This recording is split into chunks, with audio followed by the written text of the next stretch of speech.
구약의 말씀입니다. 여호와께서 모세에게 이르시되 너는 산에 올라 내게로 와서 거기 있으라. 내가 그들을 가르치도록 내가 율법과 계명을 친히 기록한 돌판을 내게 주리라. 모세가 그의 부하 여호수아와 함께 일어나 모세가 하나님의 산으로 올라가며 장로들에게 이르되 너희는 여기서 너희에게로 돌아오기까지 기다리라. 아론과 훌이 너희와 함께 하리니 무릇 일이 있는 자는 그들에게로 나아갈지니라 하고 모세가 산에 오르매 구름이 산에 가리며 여호와의 영광이 시내산 위에 머무르고 구름이 엿새 동안 산을 가리더니 일곱째 날에 여호와께서 구름 가운데서 모세를 부르시니라. 산 위에 여호와의 영광이 이스라엘 자손의 눈에 맹렬한 불같이 보였고 모세는 구름 속으로 들어가서 산 위에 올랐으며 모세가 40일 40야를 산에 있으니라. 서신의 말씀입니다. 우리 주 예수 그리스도의 능력과 강림하심을 너희에게 알게 한 것이 교묘히 만든 이야기를 따른 것이 아니요 우리는 그의 크신 위엄을 친히 본지라. 지극히 큰 영광 중에서 이러한 소리가 그에게 나기를 이는 내 사랑하는 아들이요 내 기뻐하는 자라 하실 때에 그가 하나님 아버지께 존귀한 영광을 받으셨느니라. 이 소리는 우리가 그와 함께 거룩한 산에 있을 때에 하늘로부터 난 것을 들은 것이라. 또 우리에게는 더 확실한 예언이 있어 어두운 데를 비추는 등불과 같으니 날이 새어 샛별이 너희 마음에 떠오르기까지 너희가 이것을 주의하는 것이 옳으니라. 먼저 알 것은 성경의 모든 예언은 사사로이 풀 것이 아니니 예언은 언제든지 사람의 뜻으로 낸 것이 아니요 오직 성령의 감동하심을 받은 사람들이 하나님께 받아 말한 것임이라. 복음의 말씀입니다. 엿새 후에 예수께서 베드로와 야고보와 그 형제 요한을 데리시고 따로 높은 산에 올라가셨더니 그들 앞에서 변형되사 그 얼굴이 해같이 빛나며 옷이 빛과 같이 휘어졌더라. 그때에 모세와 엘리야가 예수와 더불어 말하는 것이 그들에게 보이는거늘 베드로가 예수께 여쭈어 이르되 주여 우리가 여기 있는 것이 좋사오니 만일 주께서 원하시면 내가 여기서 초막셋을 짓되 하나는 주님을 위하여 하나는 모세를 위하여 하나는 엘리야를 위하여 하리이다. 말할 때에 호련히 빛난 구름이 그들을 덮으며 구름 속에서 소리가 나서 이르시되 이는 내 사랑하는 아들이요 내 기뻐하는 자니 너희는 그의 말을 들으라 하시는지라.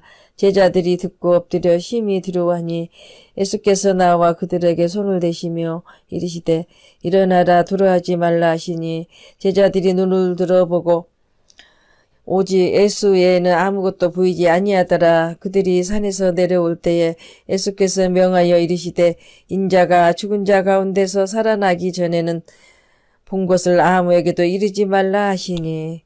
다 함께 설교전 기도를 합니다.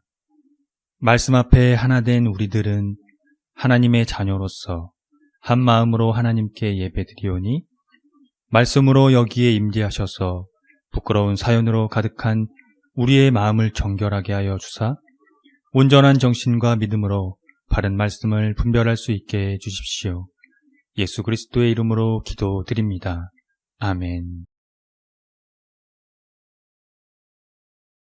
하나님 우리 아버지와 주 예수 그리스도께서 은총과 평화를 여러분에게 내려주시기를 빕니다. 오늘은 주연절 후 마지막 주일이면서 산상 변모 주일입니다.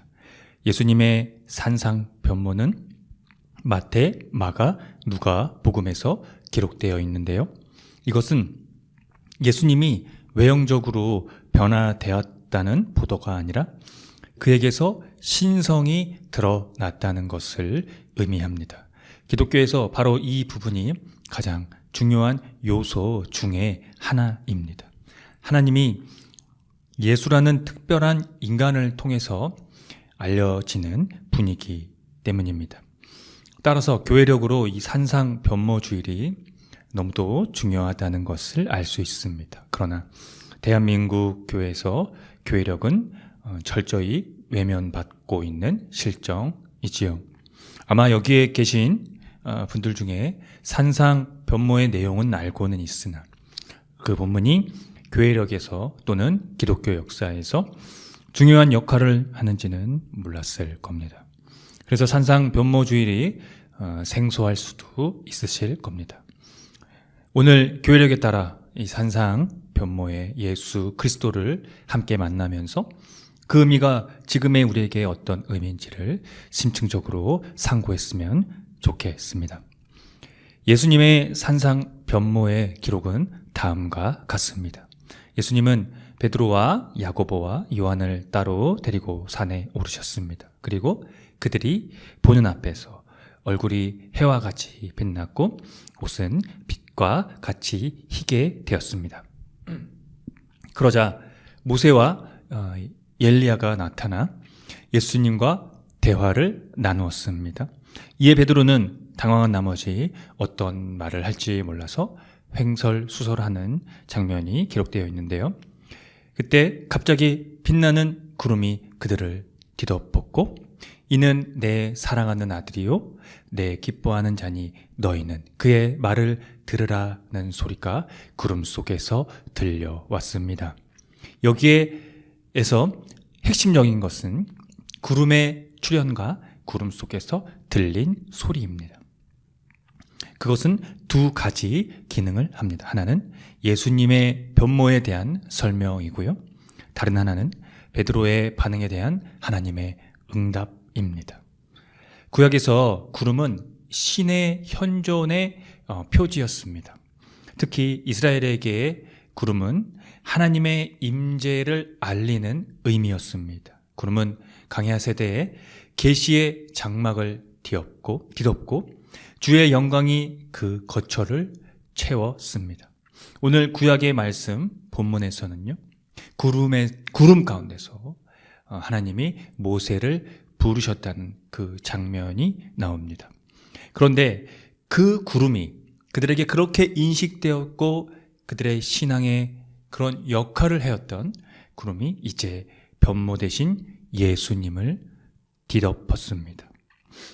또한 구름 속에서 들린 소리는 하나님의 아들이 메시아로 이스라엘 안에서 배태된 메시아의 왕적인 칭호입니다.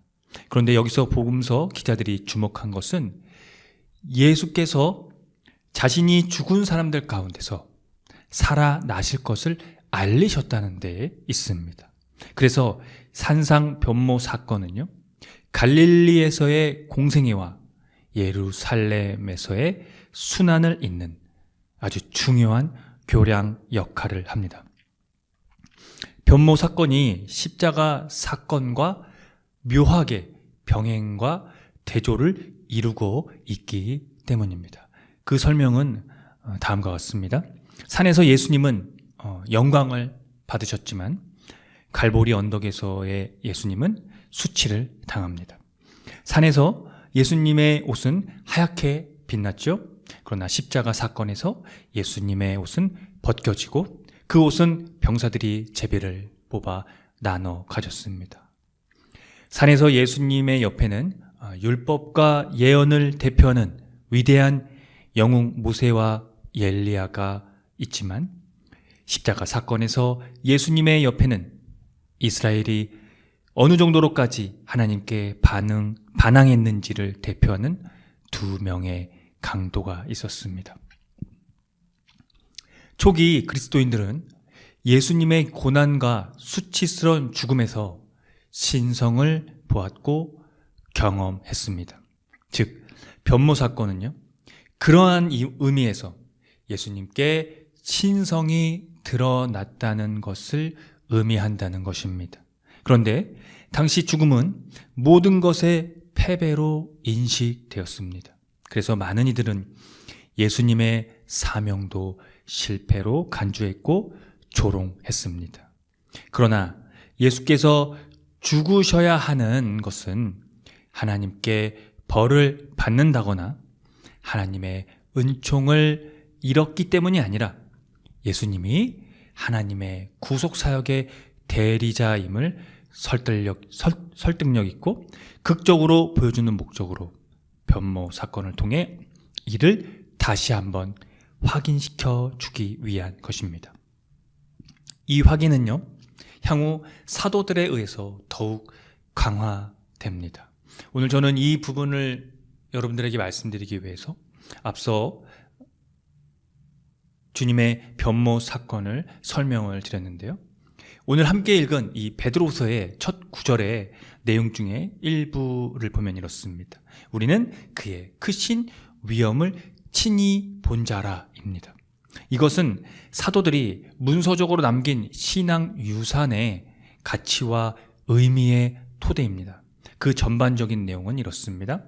이는 내 사랑하는 아들이요 내 기뻐하는 자라 하실 때에 그가 하나님 아버지께 존귀와 영광을 받으셨느니라. 이 소리는 우리가 그와 함께 거룩한 산에 있을 때 하늘로부터 난 것을 들은 것이라가 바로 그것입니다. 그래서 사도들이 문서적으로 남긴 신앙 유산을요, 사도들의 전승이라고 합니다.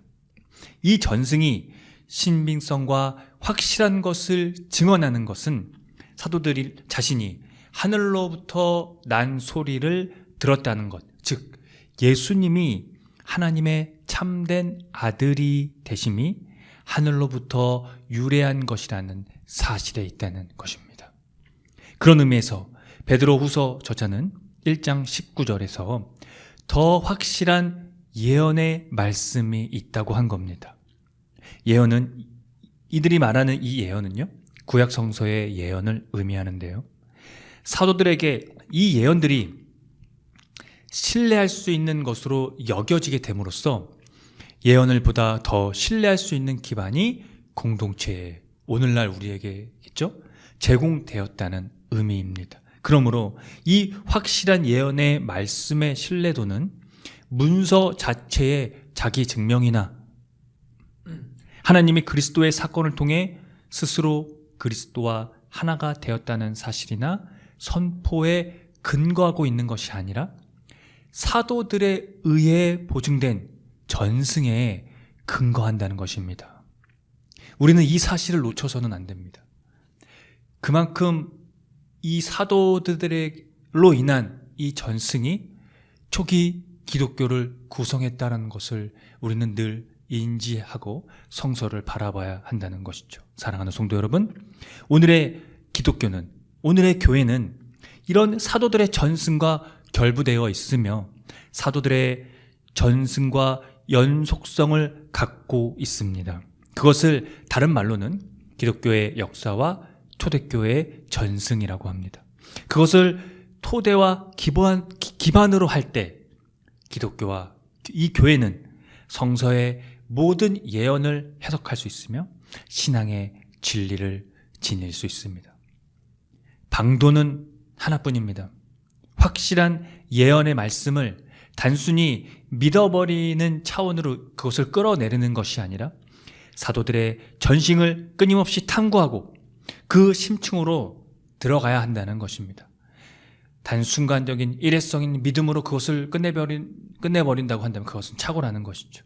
그럴 때에만 우리는 사도들의 증언을 통해 십자가에서 영광을 보는 법을 배우고 영광에서 십자가를 보는 법을 배우게 될 것입니다.